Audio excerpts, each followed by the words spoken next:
one morning, I heard this loud noise, and I woke up, and I looked down the hallway, and he had shot himself in the head. Oh, my God. Yeah, and so... Why did you want to go to film school? Because I wanted to make documentaries, really, and I just had loved films. Here's a story that where I would, like on the set, I got kicked off the set of Spun. Why? Several times. Being aggressive, being arrogant. When I was born, my mother was in her mid-teens, and my father was 54. Wow. So I think my mother got pregnant when she was 15. Wow. And had me. And your dad was a 54-year-old guy. Yeah, but it was,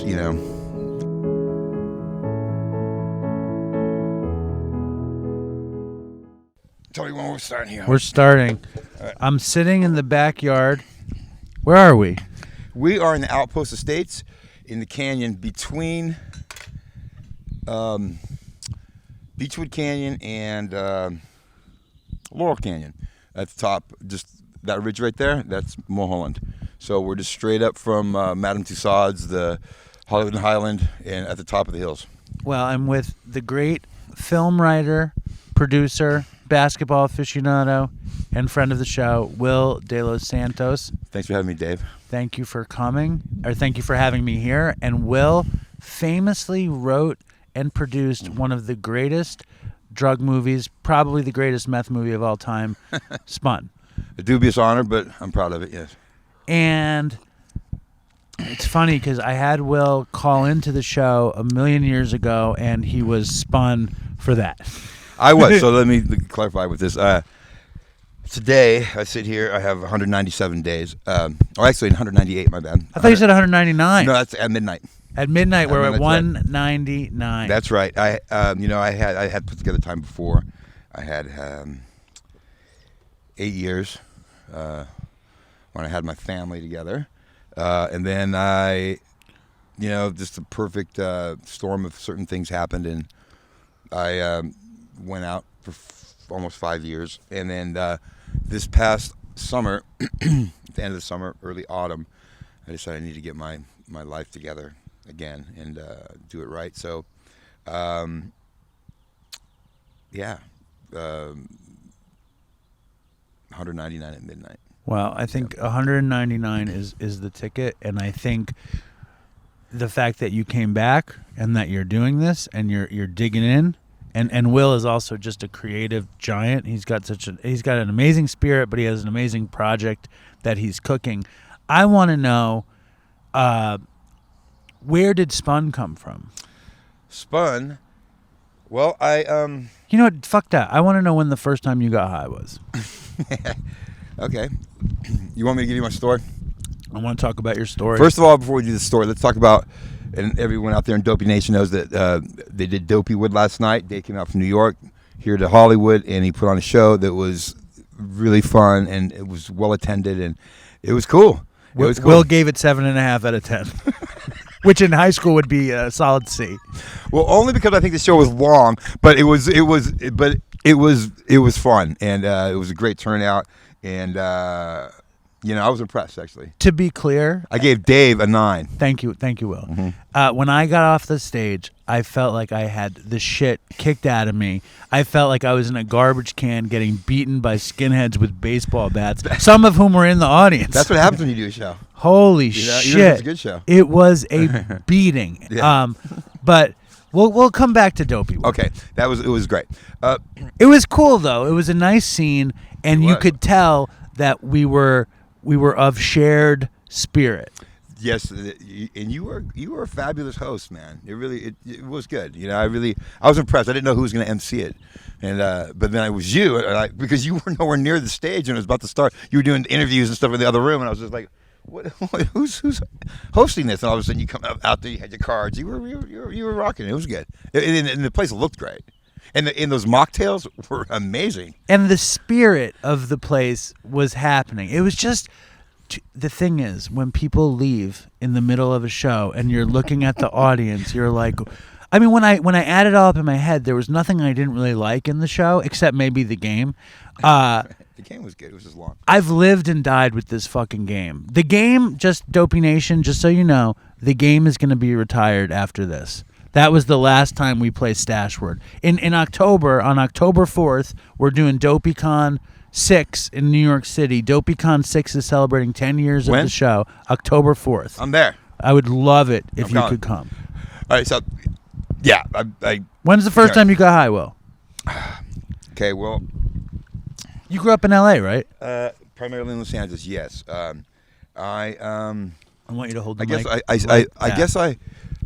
First of all, I want to tell Dopey Nation I'm getting my teeth fixed because when I got sober, my teeth started breaking off the first time, and I'm a little self-conscious of it. That along with my weight, I've gained 22 pounds since I got sober this time, and if the camera adds 10 pounds, I'm fucking looking really fat, but it's okay.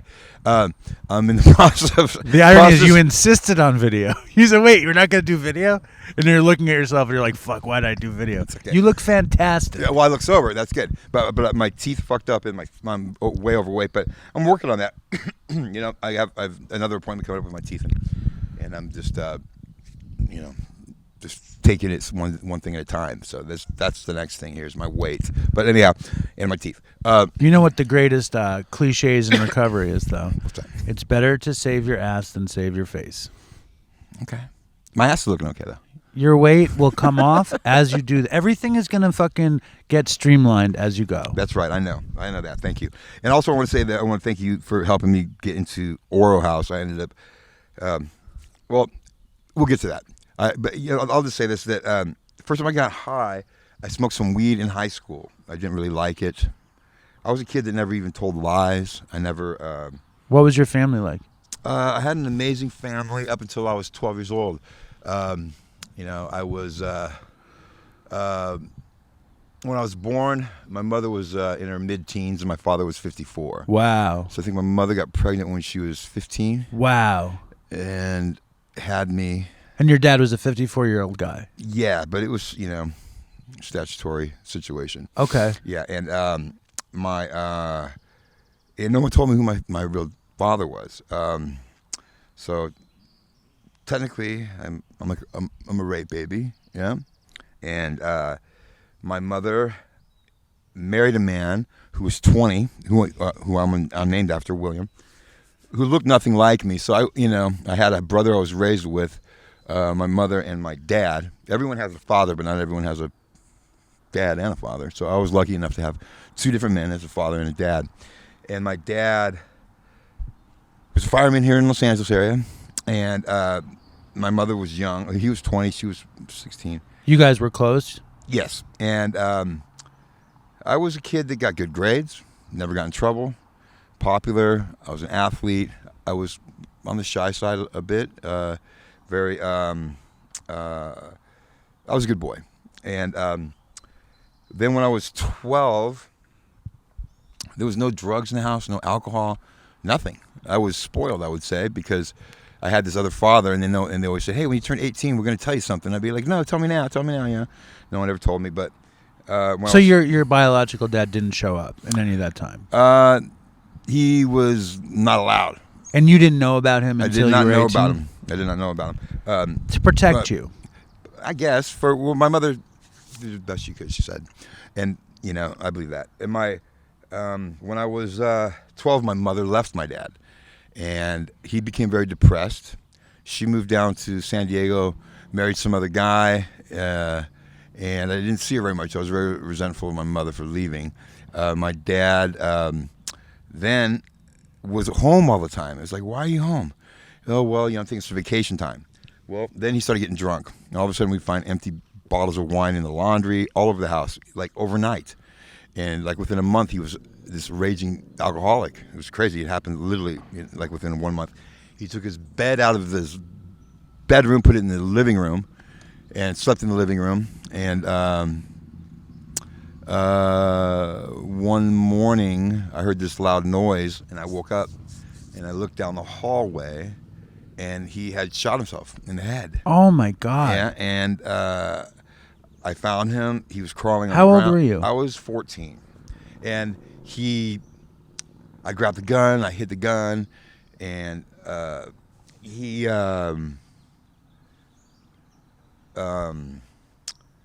lived.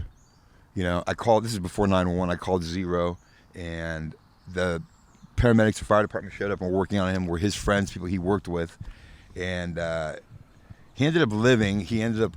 The 22 slug went into his forehead and stayed in his skull. Oh my God. And he lost sight in one of his eyes, and he had this big dent in his forehead where they tried to operate on him. But other than that, he was fairly normal. He became what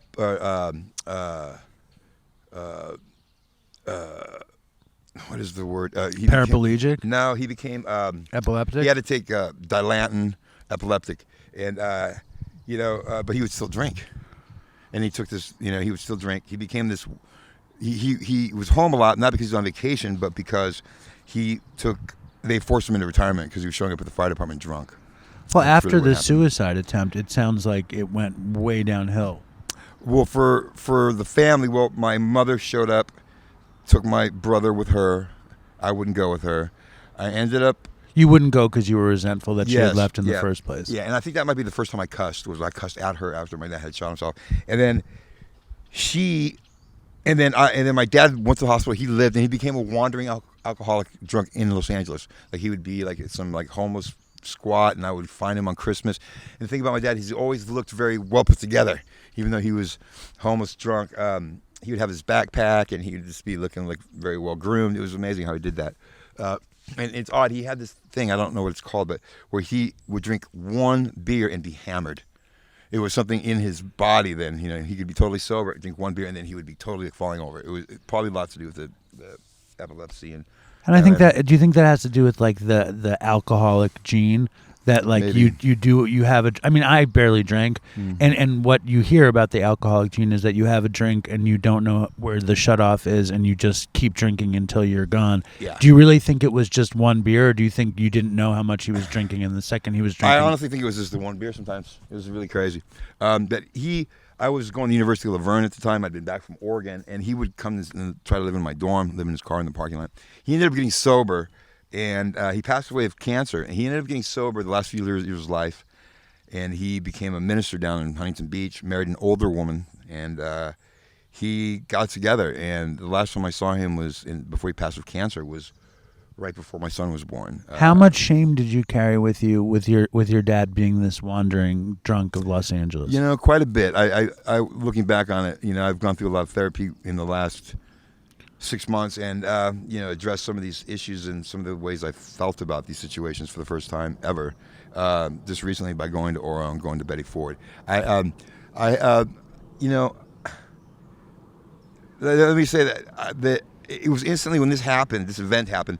It was like I was like the parent, and if anything, some of the bad things that happen in your life and some of the trauma. It can hurt you, but it can also, for me, I think it's I've gained some kind of strength from it. I know that like when things become very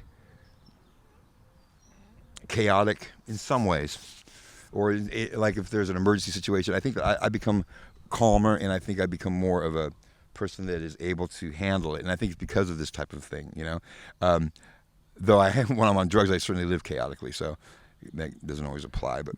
And you're talking about being kind of in college at that point where your dad is looking for a place to stay, and you're not a fucked up drug addict at the time. No, I was a square. I was a nerd. I was a good boy. Were you a crazy film head? Were you a writing head? I was an athlete. I know you were. Yeah. You were a point guard. Yeah, I played guard. I played basketball in high school. I was like on the Olympic development team. In college, in high school, I ended up being playing college. I ended up playing NAIA down in San Diego at Point Loma, and then also I went to Eastern Oregon and played up there in Oregon.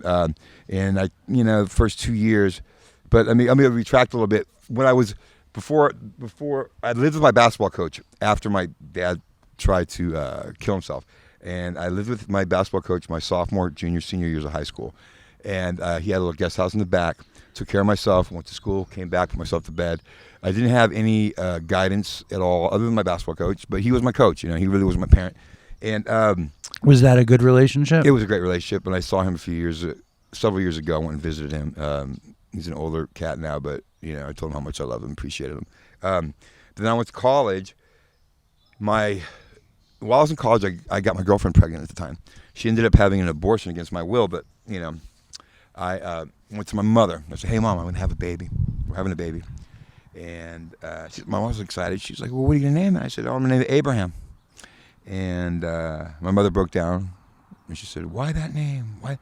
And and she told me that my real father's name was Abraham, and that's how I found out. It took magic like that. You pulled it out of a hat.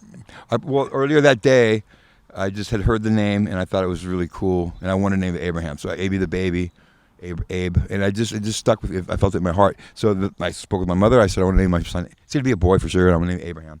And she broke down and cried for 2 weeks, and then she finally told me that was my real father's name. So then I went on microfiche, found obituaries about my real father, who was Microfiche. Yeah. Awesome. This and that. I found out who my real father. There was obituaries, politician, actor, or entertainer, politician. He was a part of the Hawaiian Statehood Committee. Hawaiian guy.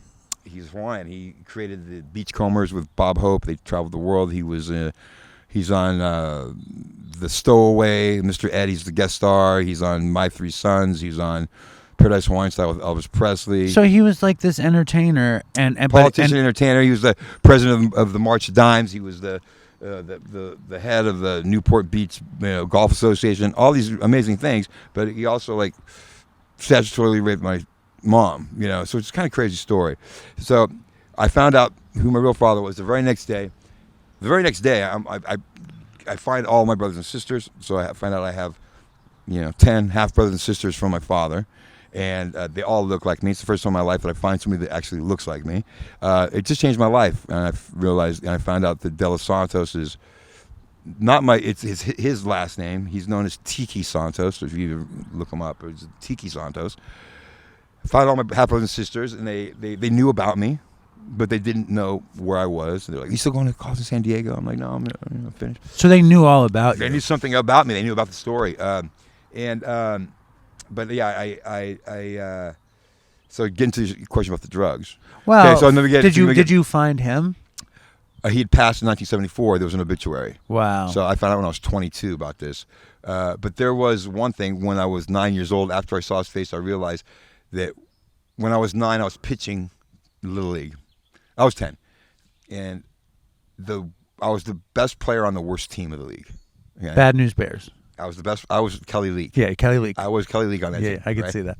But I was pitching, and He was the pitcher, too. Yeah, he played outfield. The Tatum O'Neal pitcher. Oh, you're right. Thank you. But Thank you. But Yeah. but I was pitching this game, and the league is 10, 11, 12-year-olds. So I'm 10. I'm the best player on the worst team. Right? We're playing the best team, Tony's Carpets. If anybody's out here, an old friend of mine, they'll know what I'm talking about here. Tony's Carpets was undefeated, hadn't lost a game in like 3 years. 2 guys ended up playing professional baseball. Okay, these guys were like great, and we're like, I was on Pomona Valley Beauty Supply, the name of the team, PVBS, right? Our colors were light blue and pink. Everyone made fun of us, right? We're pitching, and during this game, there was a guy sitting behind a home plate in this lawn chair, just cheering me on, being totally obnoxious and loud, okay? And we beat Tony's Carpets, but I throw these slow curveballs. These guys couldn't hit. They all cried at the end of the game, right? We threw our gloves in there. We were elated. We win the game, and at the end of the game, I asked my mom and my dad.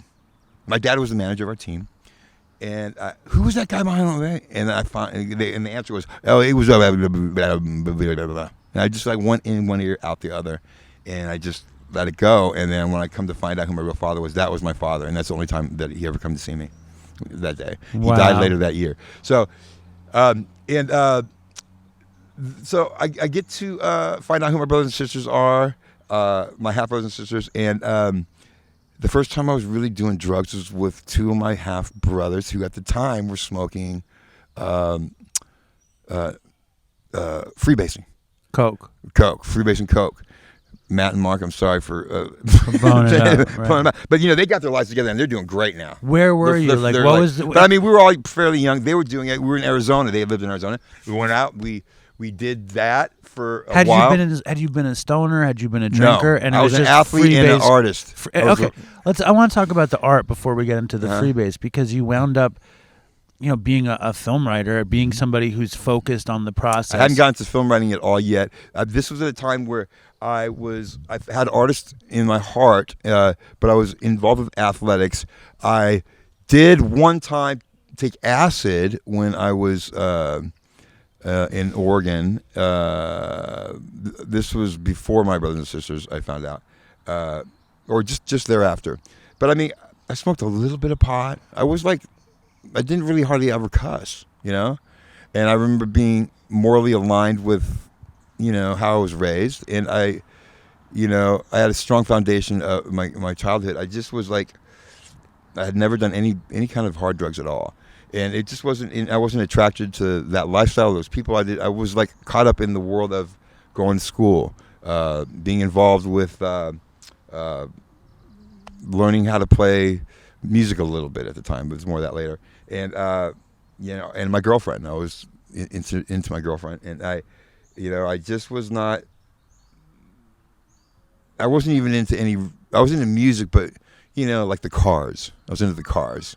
I was a little bit involved with Elvis Costello, but I wasn't into like Zeppelin and Floyd yet. You know what I mean? Sure. Okay. So so then I ended up kind of.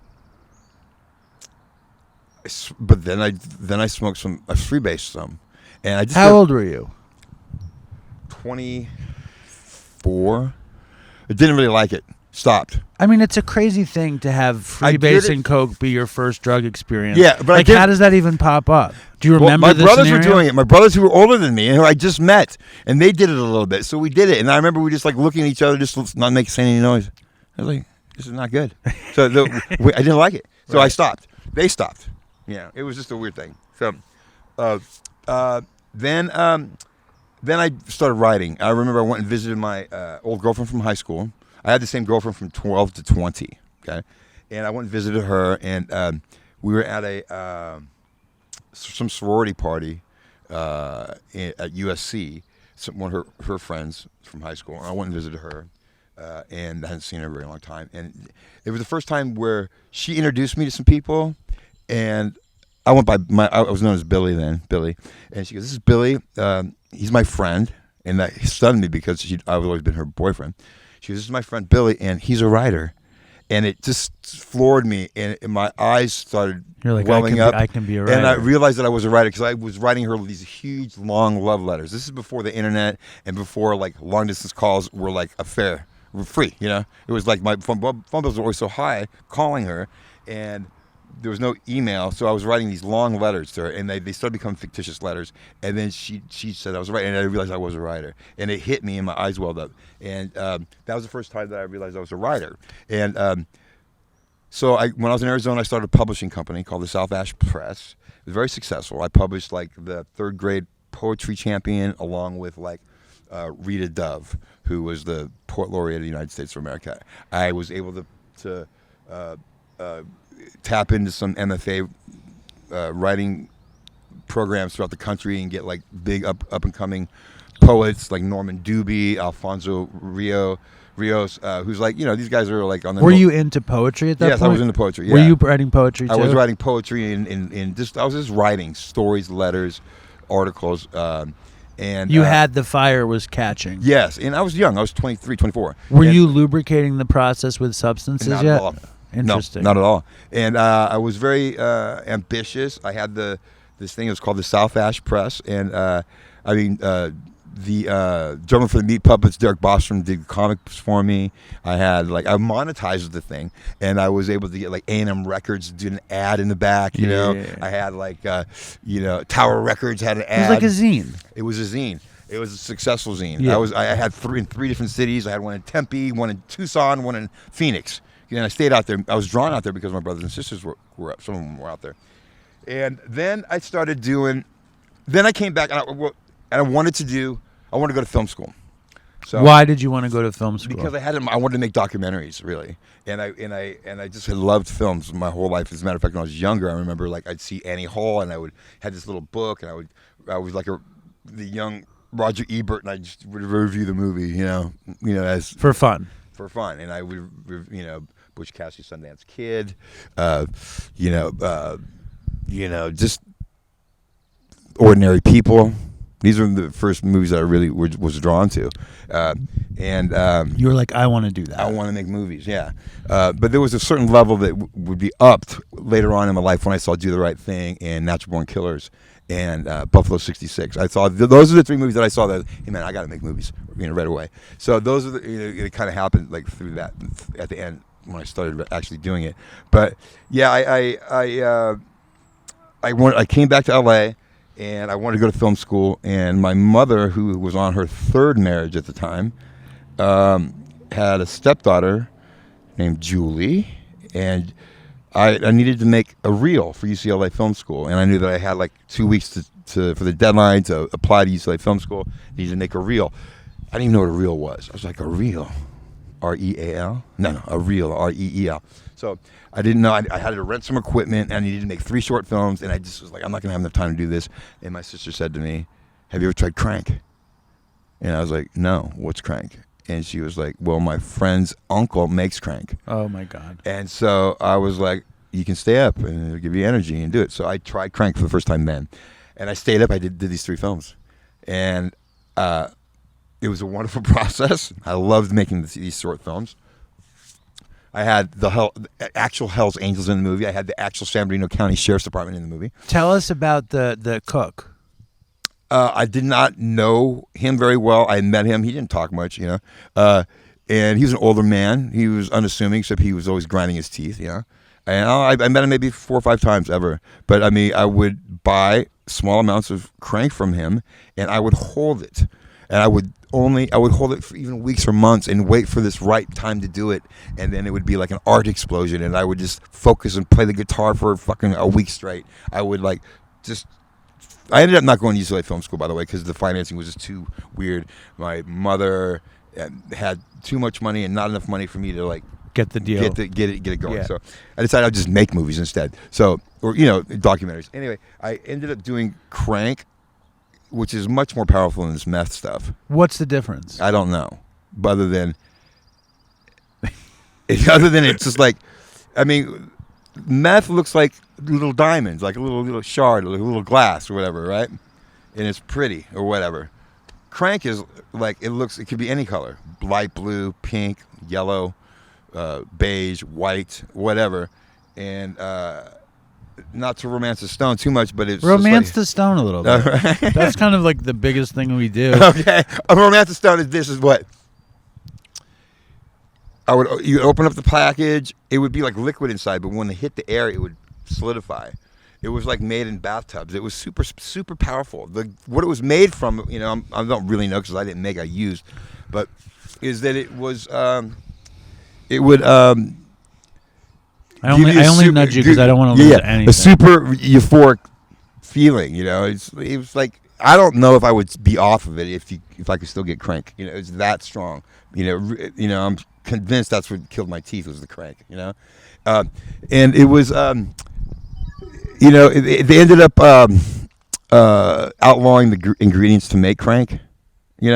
So that's when it became this other thing, which is like known as meth. You know what I mean?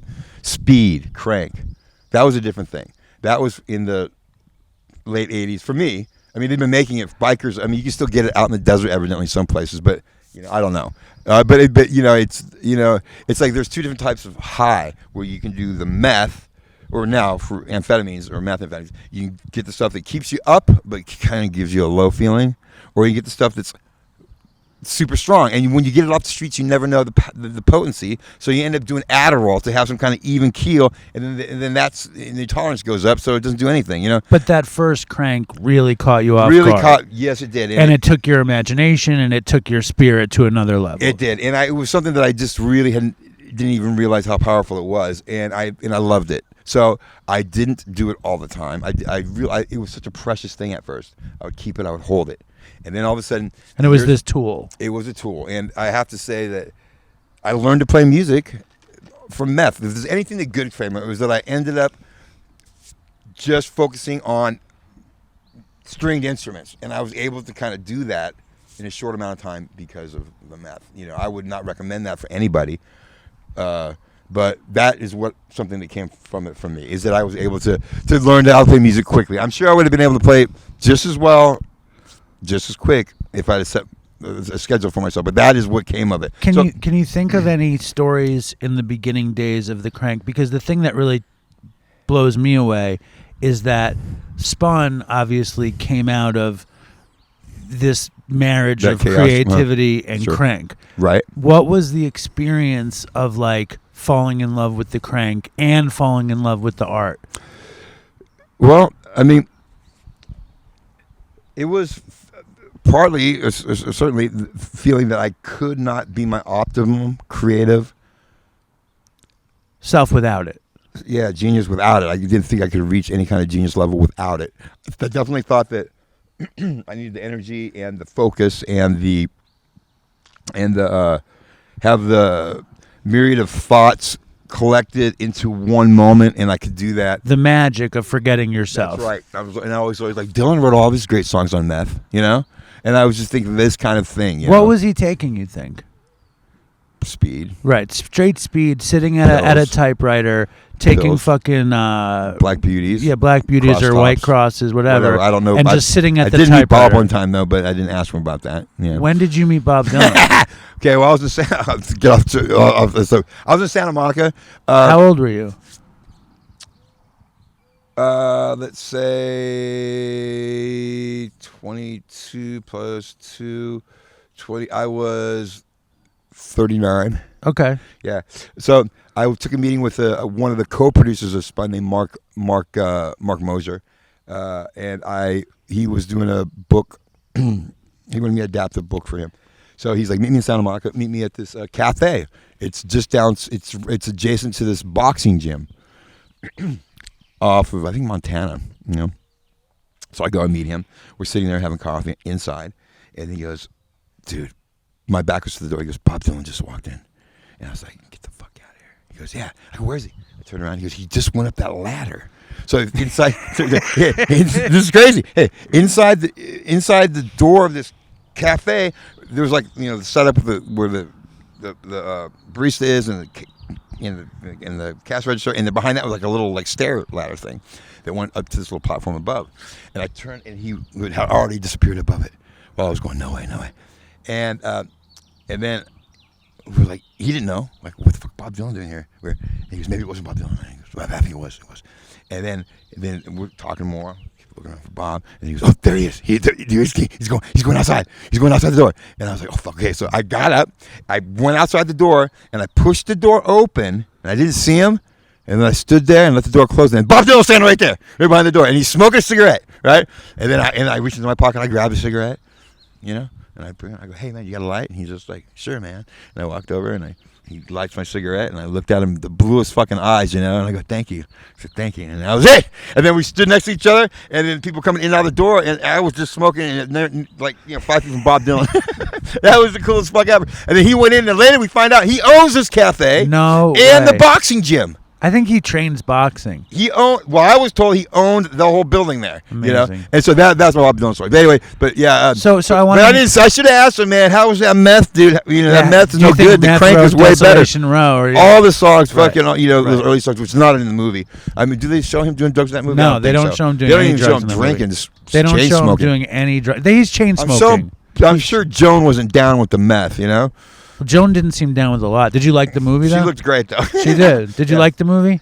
I did. I liked it. I think Timothy Chalamet was brilliant in it, and his ability to transform into a musician and a singer of that era was mind blowing. I want to get back to you on Crank in your 20s pre-Spun. Okay, so I ended up doing that. I ended up, I had a lot of resentment towards my mother at the time. I was kind of fueled by this newfound family. I realized I was Hawaiian.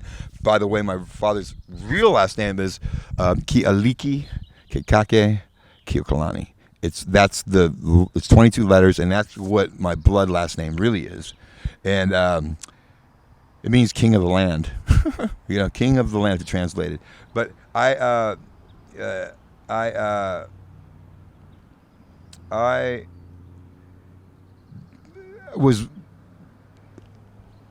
felt found for the first time, and I felt somewhat whole, but by finding these things out, but at the same time, even maybe perhaps more lost in a way. But I was just pushing forward. I ended up, enrolling in the University of Oregon. Well, I came back. I was doing music, and I started doing meth more and more. Okay, but I wasn't a daily thing. I would use it, I would say, almost recreationally for art or for writing or for painting and drawing and music. And then I wanted to. I did a TV show. I created a TV show in the Northwest called Where the Jobs Are. It was on CBS regionally. I was young. but I was dipping into drugs a little bit more and more. I had a very, very similar thing. I was making TV and young, and nothing was really hitting, and I fell into drugs also, and I think our stories are very similar. Because there's all this energy and passion, and then all of a sudden there's this other thing that you think is fueling the passion, and maybe it is. Yes, it was. What I want to know, and I ended up having, and I was involved with athletics so much as a young man, as a young kid, that gave me like discipline that that I lost along the way somewhere, but I still had that thing, where like I'm going to get up and do this thing at a certain time, and boom, boom, boom. But I'll get back and just quickly finish here with the drugs. I ended up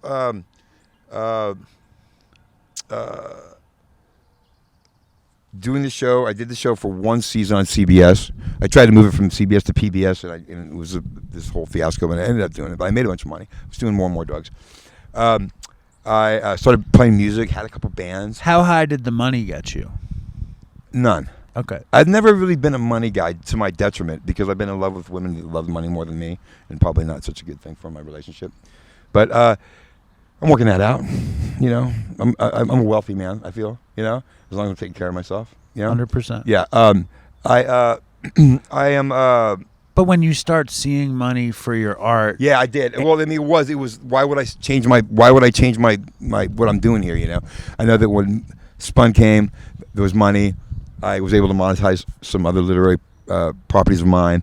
I realized. I mean, I'm kind of jumping ahead, but having success of any kind on drugs is really dangerous, confusing, very dangerous. Yeah, and I would say that propelled me into. Also, became part of my persona. Before you jump ahead, though, what I really want to know is because, like, I'm a huge fan of drug movies. I'm a huge fan of addict literature. I'm a huge fan of all that stuff. Mm-hmm. And when you read William Burroughs, you kind of know that he had to be addicted to heroin to write these books. Sure, or Jerry Stahl and Permanent Midnight. Or Jerry Stahl with Permanent Midnight, 100%. Mm-hmm. When you make one of the most, if not the most quintessential movie about speed, are there many? Where were you? Like, where was your drug addiction as Spun took shape? It was deep in it. Well, I wanted to make a documentary about meth cooks. And so I started interviewing some meth cooks. Where did you meet your first meth cook? In Eugene, Oregon.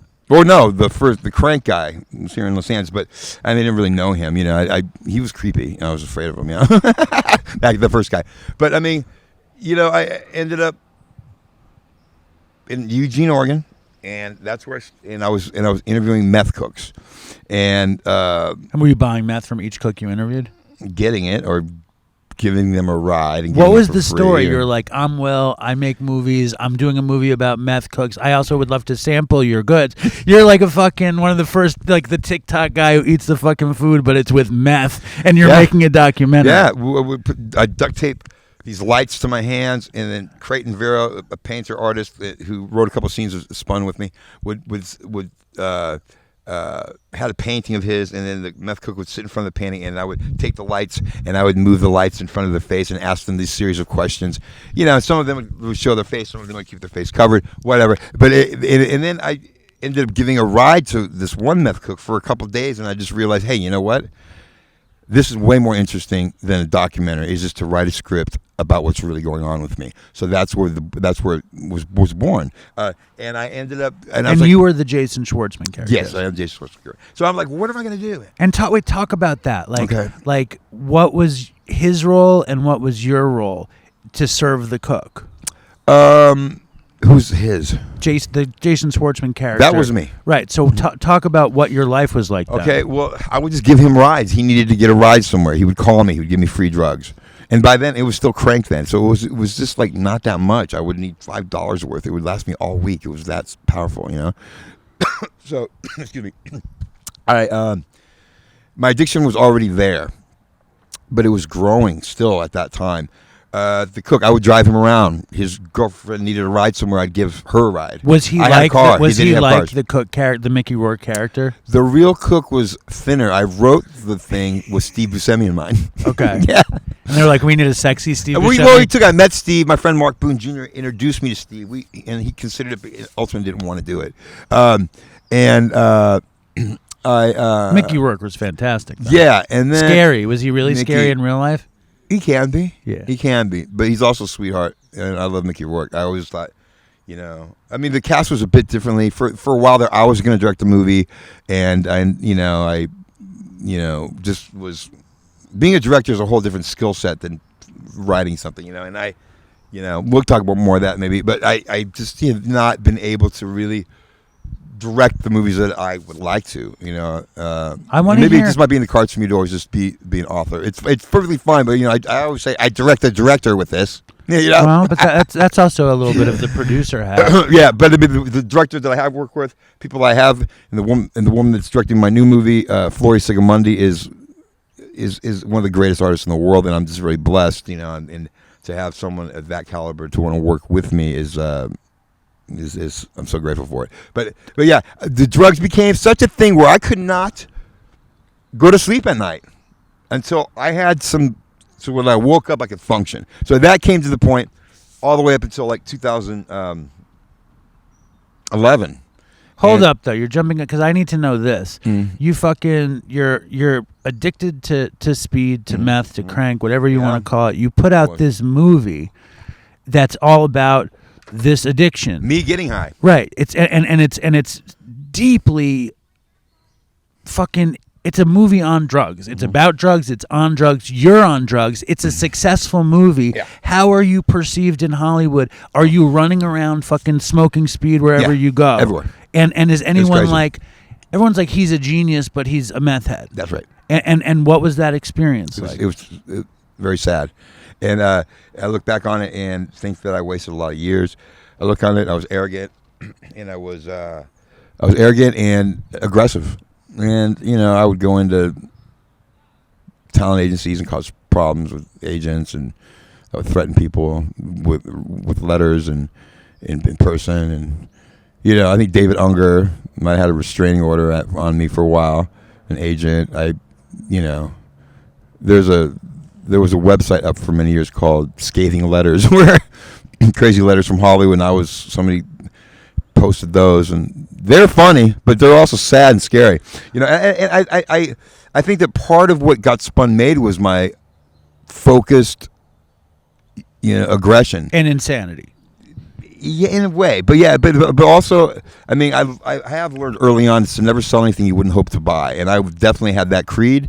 And I think that the things that I've put forth in my whole life creatively, I love them. I love the shit I make, And one thing about Abel Ferrara, okay? Abel has, if anybody knows anything about Abel Ferrara, the director, he's made awesome work. His work is awesome, but at the same time, it's not for everybody. But when I listen to his DVD commentary, he fucking loves his shit, Right. And that made it. And when I heard his commentaries of his own movies, Right. and he loves them so much, it made me feel like I can love my shit and not unapologetically like Abel does, and that's fucking where I'm at. Well, that's kind of how I felt about Dopey Wood.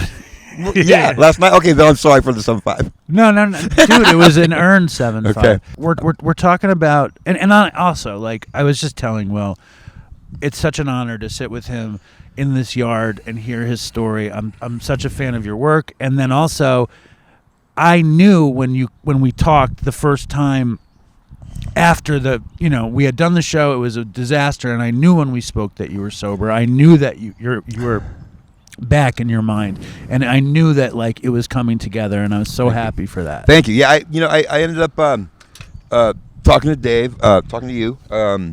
I had. Well, let me just backtrack and get through this real quick. I want to hear about. I'm going to get to that. Okay.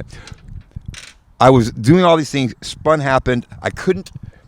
I got the rights to some literary properties, including Mama Black Widow by Iceberg Slim.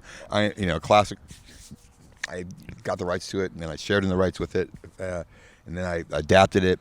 That movie's making the rounds right now. Like Lee Daniels is reading it again right now. He's hoping to attach him as a director. I ended up I bought the rights to Ryan Leone's book, his first book, Wasted Talent, who was a guest on this show. Multiple guests, multiple times, and a friend. I sponsored him for a bit. Ryan, who was a friend of mine, he just found me on social media and bombarded me and wanted me to adapt his novel. I did a deal with him. I got the rights to it. I still have the rights to it. I adapted the screenplay. And did you ever get high with Ryan? No. Really? No. Never did, not one time. Yeah. I was sober when I met Ryan.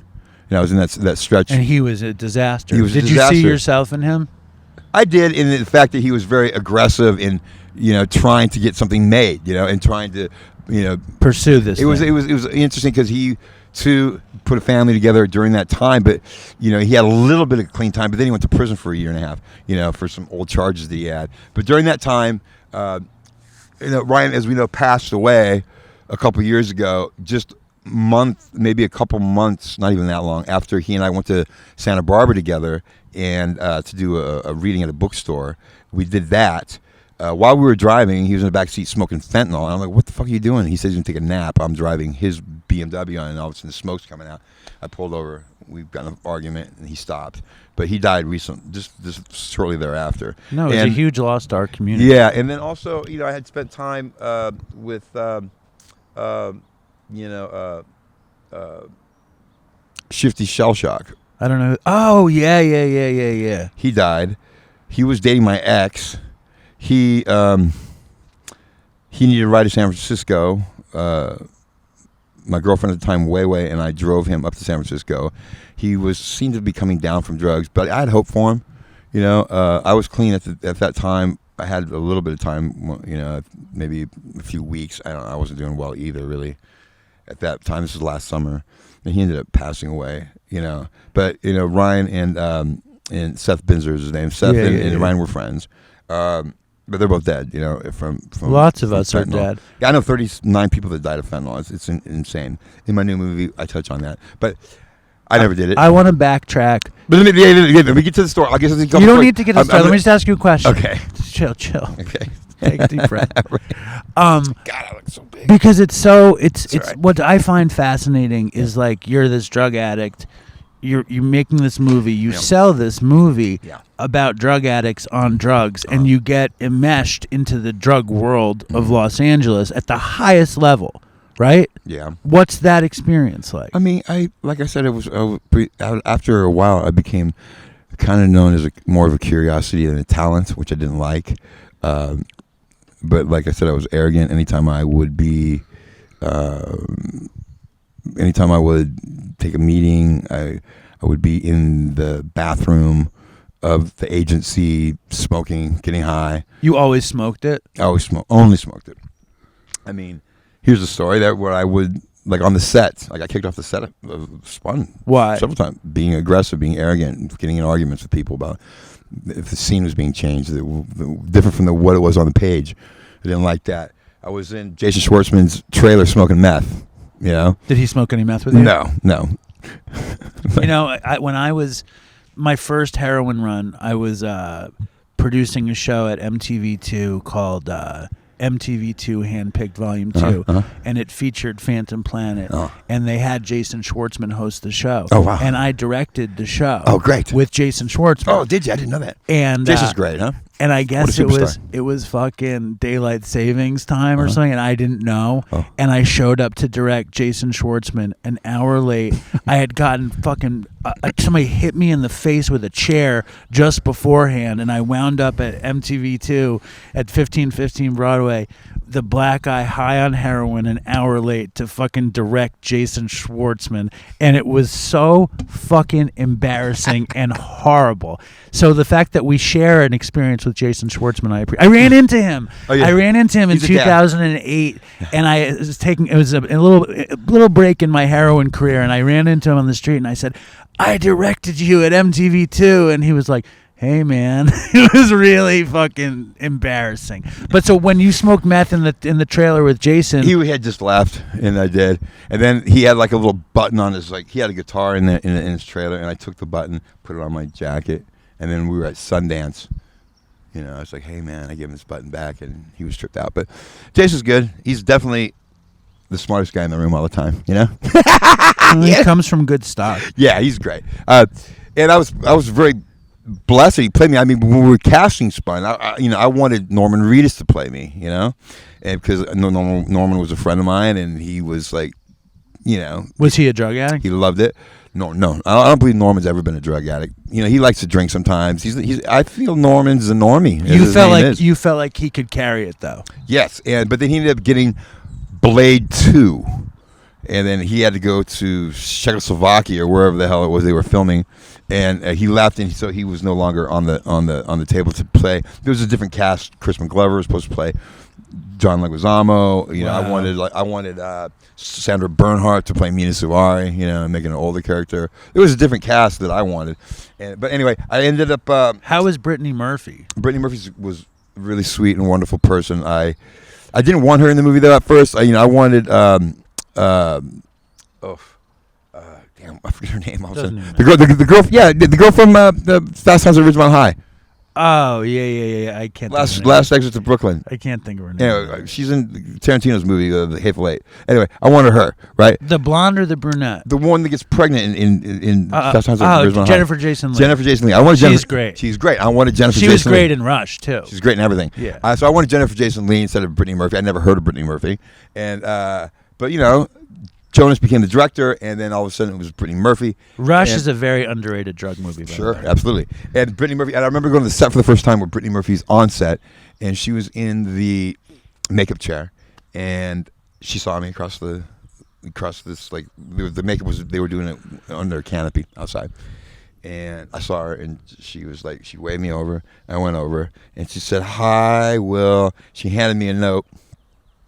They called her on the set, and I read the note. And it said, "How do you like me now?" Because I had seen the dailies, and she's the only actor, and they were great. And she's the only actor in the whole entire film that said the lines exactly like they were written.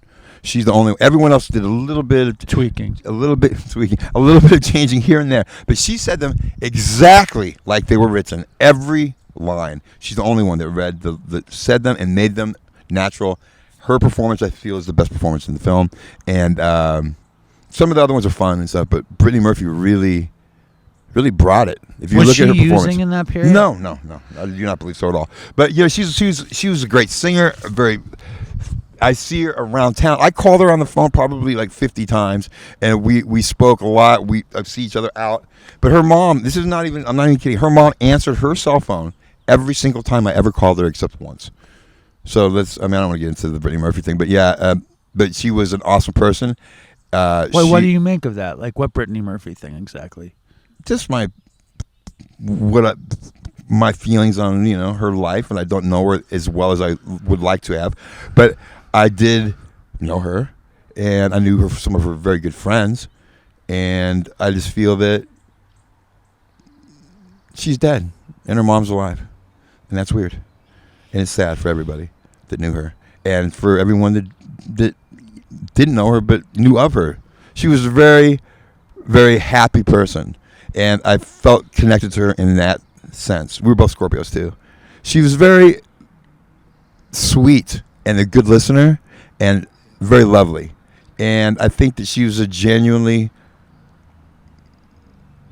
she's missed, and I think that her career could have been something really special, but her work it's wide ranging, and I do still feel that Spun is her best performance in a lead role for her movies. She did other roles that were great. She's a scene stealer in Girl Interrupted, in Freeway. Freeway, man, that's a classic movie. Yeah, she's great in that. And she's great in all these early movies. The one where the models, when she's with Kirsten Dunst and that one. She's like in so many movies where she's a 8 Mile. But I mean, is she really great in 8 Mile? She's okay.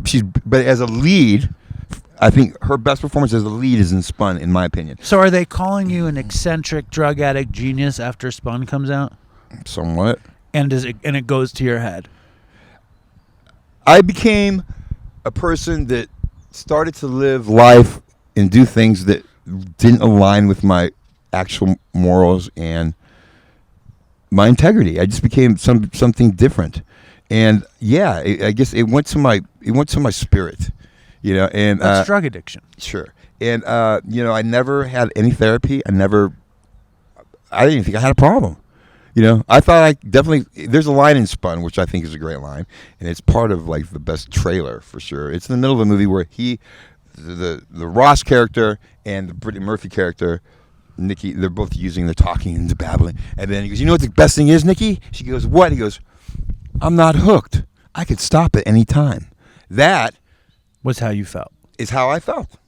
I mean, that is how all drug addicts feel at least one point. Well, the irony though is that watching the movie that he can't stop. I knew that when the thing was being written, but still, you didn't know it for yourself. I did know it, but it's just. I mean, there's a moment when an artist has to step aside and deliver the honest part of what the art is. But the denial is still so heavy, right? In my real life, that's a movie, right? You know, that's so because the truth is bubbling up that's in right. the work. Well, there's a difference between truth and fact, right? You know, and in my truth is different than what really is happening, and I had to step aside with. I had to set aside my own personal viewpoints to deliver something that was honest and true, and that's what I do with my art. I try. And that's if it's not that, then I don't give a fuck, you know.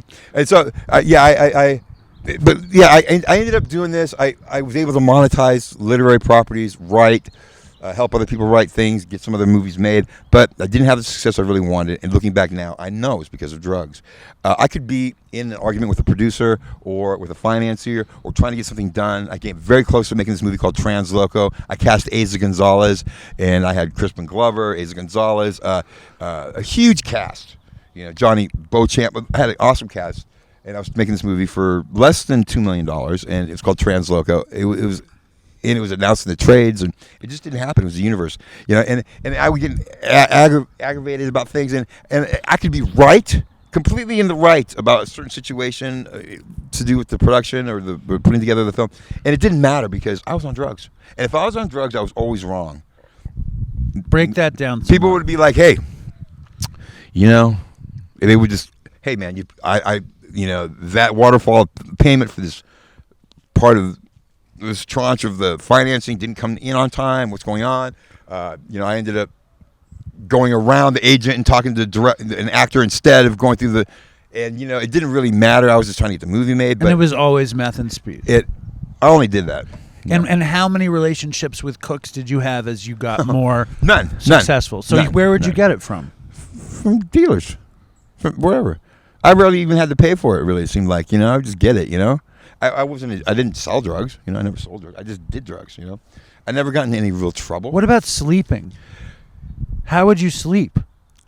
I mean, when I did meth, usually sitting up or laying down, like most people.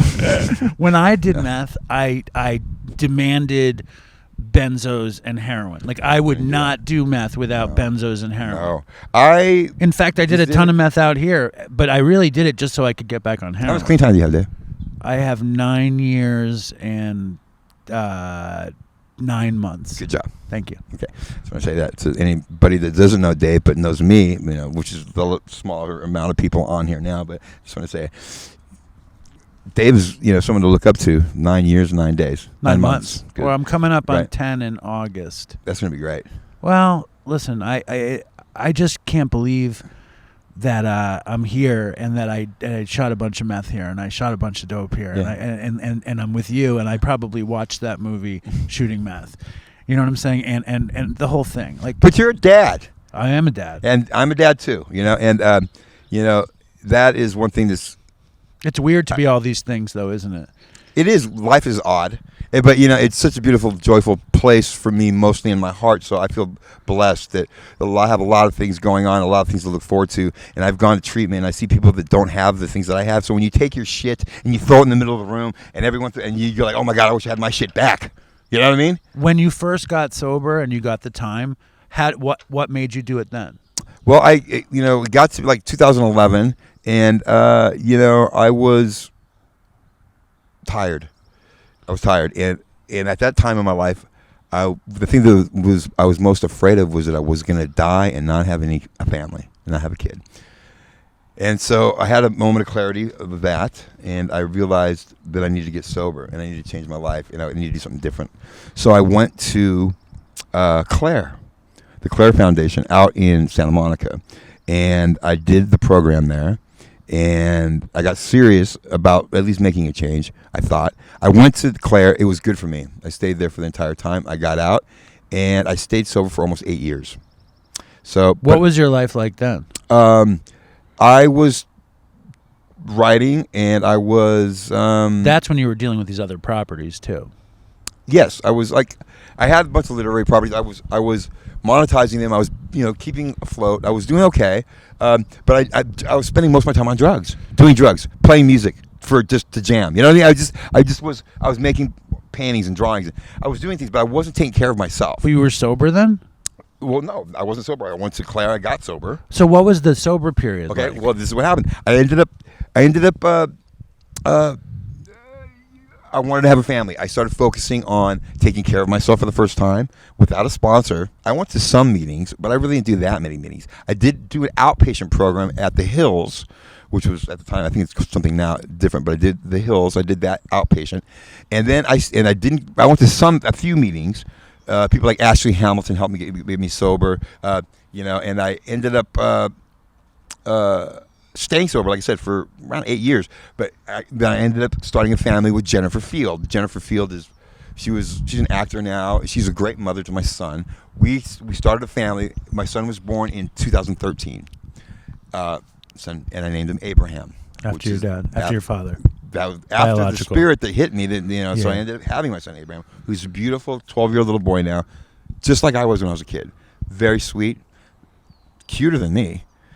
How could he be? No, man. He has a perfect smile. He's a beautiful boy, smart, courteous, kind. He's everything I could have ever hoped for in a son. But let me tell you, I stayed sober for all this time. I wrote Transloco during this time. I wrote Boy in Blue during this time. I wrote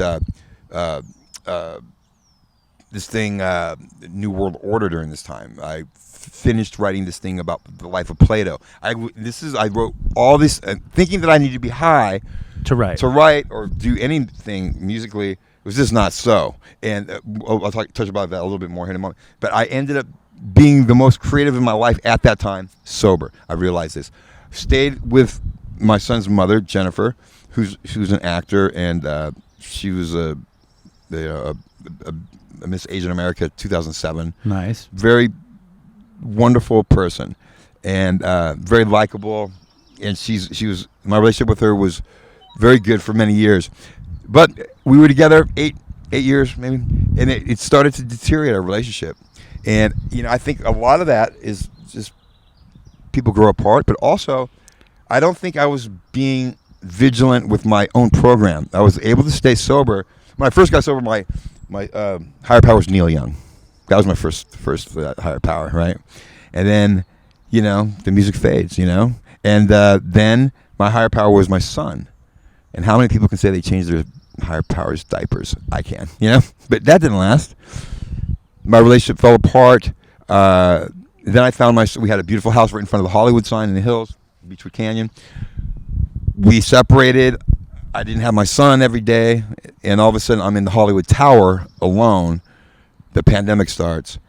And the writer's strike overlapped with the pandemic. That's when we were talking. That's when we recorded. And I relapsed. And then I met Dave through, I don't remember who, but then maybe Ryan? I don't remember who it was. I don't think so. I don't remember. I don't know. But he called me. I think I just reached out because of Spun. I think you did. And then we did a podcast. And I had just started using drugs again. And it was kind of a nightmare. I'm glad you did not post it. Thank you. And I got honest about it. I think when I did talk to you earlier this year, I did tell you. Of course. I came honest with you. I said, hey, man, I'm glad that you didn't post that because I was high. Talk about that relapse. Like, because you had put together 8 years. You had this stability. Yeah. You weren't working a program. I was not working a program. I had never had a sponsor. I never did any steps.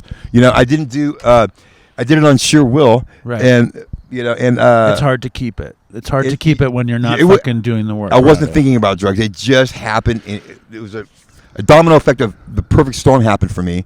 No family, no son. I mean, I saw him, but I wasn't like with him as much as I would hoped. My ex, Jennifer, she knew I was using drugs. Right. And my relationship with her, we never got high together, you know? She knew that something had changed with me. She's withheld my son from me. I was alone. The pandemic happened. First time you used after the 8 years was when? Like, do you remember the situation? Yeah. I was just upset by not seeing him. She had a key to my place. You know, at the time she came in, she saw the drugs. She took my son. But like what? Where did you go? Like, were you alone and you were like, fuck it, I should just do fucking speed? Yeah, I called my old dealer. Was he happy to hear from you? You know, people say your dealers aren't your friends. He was my friend. You know, he is my friend. I mean, I don't see him anymore because he's probably still using, but I do talk to him occasionally. But it's not like, I just like, hey, man, I'm sober, bud. How's it going? You know, because I love this guy. I want him to get sober himself, you know. I mean, that's he may dangerous water, though. It is, but I don't see him. Good. And you know, but he's had some sober time himself, you know. But, you know. Tell us about this last run. Okay, so I went on this run. I was isolating. The pandemic for a lot of people, I'm sure, became the gateway to, you know, being hell and addiction. Yes, I was isolated inside the Hollywood Tower.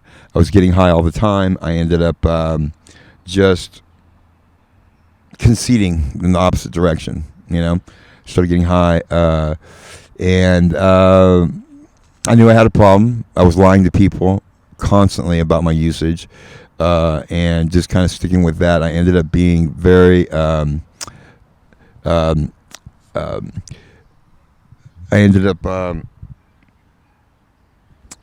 being very shameful, upset at myself, and I ended Shameful up how? just realizing that I needed to make changes. I just didn't know how. And I felt that I could stop. I felt that I could get it together. I did have some types of moments where, hey, man, I'm going to be okay. I'm going to pull out of this. I'm going to stop. But it just spiraled. You know, I started hanging out with pretty much with people that were using. Then I came to a point where I met this young woman named Wei Wei. And, you know, she is an awesome young woman who...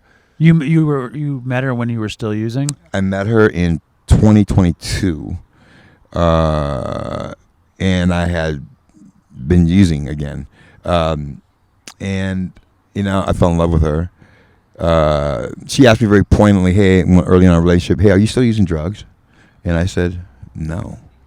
Actually, I said a joke. I said, "I used to do drugs. I still do, but I used to too." Ha, the Mitch Hedberg joke, and she didn't think it was funny. And I lied to her. I would battle. I wanted to stop. I did not want to lose her. We ended up moving in together. I continued to use. I would either stop for a couple weeks, and then I would just have no energy. And then she would ask me, "What's going on?" You know, my health was a wreck because of the relapse. I had like a bladder infection. My knee cartilage had gone out. My teeth were breaking off. My skin. I have psoriasis. My skin was worse. I had no energy, or I'd have, you know what I mean. So I started. I have psoriasis, and everything just became like one big lie. And then I was so afraid to lose her that I would lie more. It You were fueled so my use. desperate to be totally alone and scared that you were going to lose everything. So I would just lie. And when you're not using meth, you're probably totally dead. No energy. Right. Yeah. So it just got to the point of, I did tell her one time, "Hey, I'm using Adderall." Were you using Adderall? I was too? using Adderall too. And was it prescribed? Not to me. Yeah. but how is Adderall compared to meth? Well, I mean, it's kind of a trick. You get the meth on the streets and you think, oh, it's not very strong. This stuff isn't strong, but it keeps you awake. And then you think, oh, well, then you get it and it's really strong. So you don't know.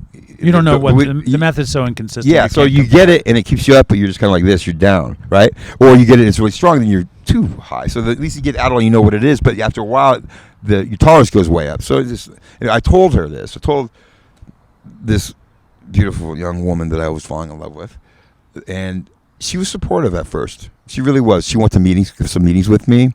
She wanted me to get clean, and I put it together a little bit of time, but I just couldn't do it. I didn't know how, and I didn't want to let her know that I had no control over the drugs. And she's a normie where she comes from, like, how come you can't just make a decision right now and not do it anymore? She just didn't really kind of understand that. And I didn't. So what I did, I hid the drugs the best I could. And that went on for a year and a half, maybe. And our relationship... she didn't know, or she didn't know, or what did she know? The trust was broken. Pretty soon, all it was I would have like few weeks, and I'd be feeling good about it. And she was, you say you have 21 days, that's nothing, you know? And I'd be like, it is something. No, it's not. Take a pee test. And then she would whip out a pee test, and then I was upset and then I'd had it used again. And then I would avoid her to take the pee test. It just became this relationship of distrust, and we didn't speak kindly to one another, and the relationship deteriorated. And it got to the point where, you know, I wasn't making any money. I was just trying to get off drugs in my mind, and I wasn't being a good partner. I was really just an old has-been, and that's how I felt. And I realized, you know what, I got to do something, and I got to not only get sober, I got to figure out why I'm relapsing and do something about it, and get into a program and get serious about it, and not get 8 days, 8 months, 8 years, and then relapse again. Do this so that I can hang on. Well, so it's one day at a time. One day at a time, hang on, and get the life. Not a good life. I want a great life, and my life's only going to be great if the people around me say so. And what I want to be remembered as is someone that was truthful, and I certainly wasn't living like that. And someone that is not just the guy that made Spun, because that is the thing I'm fearful most now. It used to be not having a kid. Now I'm terrified of being the guy that made Spun. You know what I mean?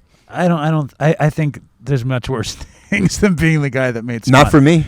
Well, you're the guy that made Spun, but I don't want to be the guy that only made Spun. What was the dawn of spaghetti? Were you using when that started to come for together? those out there who don't know, Spaghetti's my new movie, and that shit is popping. So, because that story happens while you're in relapse, right? Yes. So tell us that story. I can tell you some of the story. I will gladly. It's a story about the artist Ed Ruscha, who, if no one knows, I want you to tell your story. I'm going to tell. I despicably am selling and buying stolen sports cards during the pandemic. I don't do that anymore. Despicably. Yeah. And I came across an old acquaintance, drug-using person that I had met. And I came across a bunch of stolen Ed Ruscha prints and paintings. And the story is about how I got these hundreds of millions of dollars worth of art back to the artist. That's what happened. And during a relapse. And then at the end of the story, I get it together. So that you know, and I go to get sober. That's what happens. The coolest thing about it to me, because you know what it reminds me of? It reminds me of The Hustler and The Color of Money. A little bit. Because you have this really big gap between these two characters that change. That's right. But it's still the same story. That's right. He knows about this because I shared some of the 2-pager with you. But it's why is it called Spaghetti?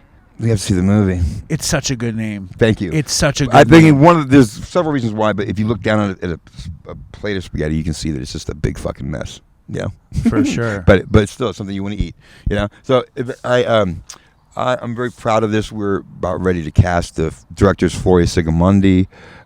Chris Hanley's producing it, along with Roberta Hanley as an executive producer, and Wei Wei, who's my ex, or the woman that I'm, trying to make amends with in some way. She's wonderful. She owns. She's a part.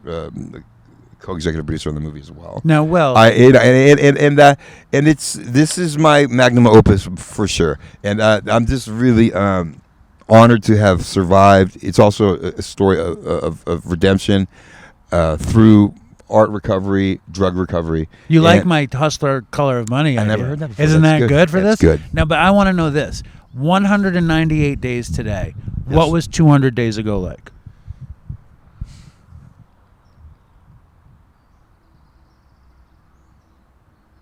Lying, desperately trying to do things that I was incapable of.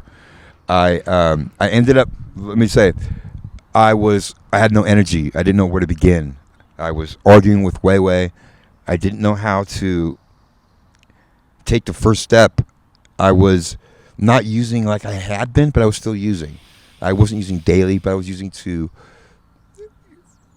for this desperation of getting some kind of inspiration to like do the right thing. It's crazy. It's like I was treating my addiction with drugs.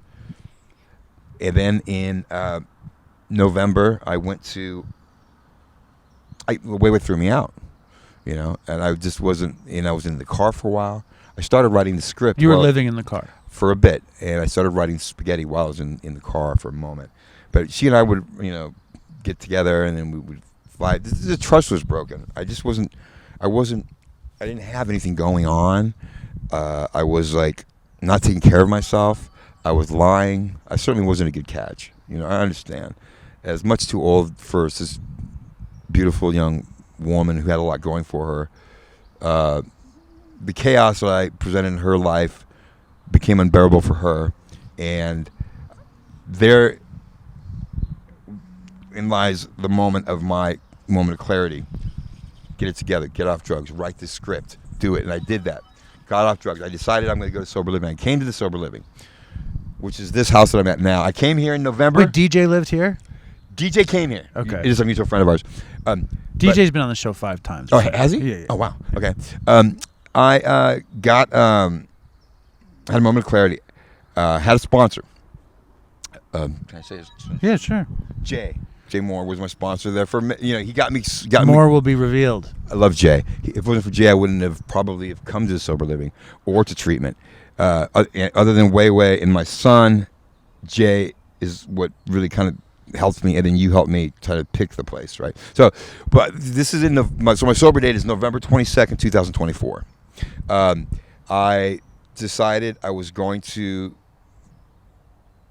go to sober living, and I thought that would be the answer, okay? And was arguing with Way. I was trying to just figure out a way to communicate with her better, for her to trust me and to stick with me, and I'd get through this, and I'd have like 20, 30, 40, 50 days, and she would be like, that's nothing, She just didn't get it. I was really struggling, But you stuck with it. I did stick with it. But, the trust was, she didn't believe me. She didn't believe me that I was going to stick with it. She didn't believe me that I was even sober when I was sober. I can't blame her. It's just that's how it was. Can I tell you something real fast? Yeah. My wife left me. We had a baby. She found a needle in my lap, and she left me. Mm-hmm. And we were apart for 5 years. And the whole 5 years, I was trying to get back with her. She agrees to go on a date with me, and I steal her benzos, and she punches me in the face and says, "You're losing your custody." And that's when I got sober. And she didn't believe me, and all I wanted was her. And I'm writing letters, and all I want is her, and I'm desperately wanting her. You also wanted her benzos. Huh? You also wanted her benzos. Right, but no, at that point I was 30 days sober, 60 days sober, 90 days sober, 100 days sober, and at some point in there, I said, you know what? I need to give up on this, and I need to do what I'm going to do, and I gave up, and I surrendered to everything, and I accepted that she was gone, and I was going to focus on this, and very shortly after, she came back. Good for you. So what I'm saying is, anything's possible. You know what I want more than her is I need my sobriety. That is the most important thing to me. $1,000,000,000%. More than anything. And I know that this is a Jewish thing here. I heard that God gave, when God wanted David to be king, he didn't give him a crown, he gave him Goliath. That is heavy to me. That really stuck to me. And now it's just I've heard this as well, and I carry it with me now every day, and I remind myself that I want to make my life so fucking great that I would never do a single fucking thing to ruin it ever again. That is what I'm down with, is that I'm going to make my life so fucking beautiful that I would never do one fucking decision to fuck it up, and make every single decision in my entire life connect to my sobriety and my best self. That is what I'm down for. And if I stick with that, that's my best bet, And I'm grateful to you for helping me get into Oro. It was the first time in my life I had gotten any kind of counseling, one-on-one therapy. And it was good? It was great. So when I talk how good Oro is, it actually is that good? It is that good. Amazing. It is, and Betty Ford just as good. And then I went. Well, Betty Ford doesn't sponsor the show, so we don't need to say that. We can think about that. But I'll tell you, Who's Betty Ford? Give me a break. Let's talk about Rourke. Hey, Betty. Hey, I'm Betty Ford. I'm an alcoholic. Those videos are great. So I went to this sober living house, which is Marvin Gaye's old family house. This is where we are now. Way. Yeah, it's Marvin Gaye's old family house. Is this where he died or no? No, he was shot. His father shot him in a different place. But this is Marvin Gaye's family house, which is crazy because when I came here the first time into sober living, I realized I'd been here before with Marvin Gaye Jr. Wow. Yeah, I spent a couple of days here. Fun, but not good. You used with Marvin Gaye's son here? Well, I don't want to throw him under the bus, but I think he's sober now. But yeah, I came here. There used to be a swimming pool on that part, and the music studio over here on this other part. But now it's just a house. They turned into sober living. I came here. I realized while I approached, I've been here before. Oh my God! So this is the house. I came here. I had 4 months sober here. Way came here a couple times to see me, but the trust was gone, and her resentments towards me. And so then I ended up. Then I decided. Jay's like, you got to go to fucking inpatient. Or you should go to do a PHP or whatever. I was like, hey, go fuck yourself. No way. And then he's like, well, you're right. You should probably go to inpatient. And I was like, oh, fuck. I did a deep, thorough search in my mind. I spoke with you on the phone because DJ came here and reminded me that we had a mutual friend. I spoke with you. I talked to Bob Howland. And I got into that very next day, I went to Oro. Amazing. And I got real recovery for the first time. Amazing. Been working the steps, have a sponsor. I go to an 8 a.m. Zoom meeting almost every single day. West Side Men's Recovery Stag. Every day, 365, 8 a.m. to 9 a.m. It's the best thing. I didn't do it today because I was preparing for you. Then I do other meetings. I do a Thursday night on La Cienega. I do Sunday morning, which we're going to do after this taping.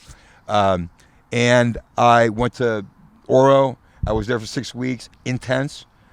I learned things about the tools I need that I never even thought of. I stayed there, and then when I finished at Oro, the inpatient, I was driven directly there to Betty Ford, and I did a PHP program there. Was there for 6 weeks. It was like going to college. It was like lectures, therapy, group, lecture, homework, sponsor, meetings, morning, lecture. I did that for 6 weeks. I got out the night before last. And then the next day after I leave Betty Ford from the PHP program, come back to this sober living house here on Outpost. It's called Upright Recovery. And the first sober fun I have is Dopey Wood last night. Which you gave 7.5 out of 10. It was a cool scene though, right? It was a cool scene. Great turnout. Great. It was good recovery. It was fun recovery. And I stayed for the whole show, just so you know. I know. Okay, I'm just giving. You asked me personal questions how I could have been better, and I said it was a little too long. They're always too long. Yeah. Well, I love you. I love you too, man. I'm so glad that you came to that. I'm so glad we got to do this. I believe in you. Thank you. I think Spaghetti can be the bookend to Spun, and then Spun is not something to regret. It's something to rejoice. Thank you. It is not I want you to tattoo that on your brain. I have to embrace the past for sure. It is something to rejoice. You made a legendary film that changed people's lives, positive and negative, but you made an imprint on American cinematic history and drug culture. Yes. Not in a way. Okay. Absolutely. Okay. I mean, I'm a huge fan of movies, and I'm a huge fan of drug movies, and you made one of the best ones. Can you please know that that's a great thing? Well, I've said this before, and I liken it to a VW bus. You see a VW bus going down the road, you're like, oh man, that's a classic. It's not great car, but it's classic, and I will go with that. But yeah, I mean, I just wish to be the best person I can be, and stick with it, man. Because you know what? Why would I ever turn my back on people that love me? What the fuck's wrong with drug addicts? But when you come to realize you don't have a choice, and so you can really accept who you are, understand that where you come from is that you're not the only one.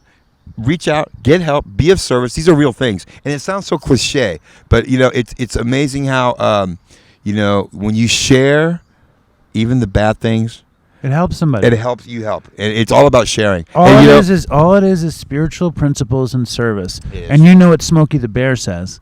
Only you can prevent forest fires. All right, let's go. Only you. Let's go. I love anybody that has ever loved me, and I love you all for listening to Dave. He's a really good person, and I hope this podcast stays around forever, and that my appearing here will make it better. And this one was a lot better than the last one we did, huh? For sure. Thank All right. you, Will. Really appreciate it. Thank you very much. Right on.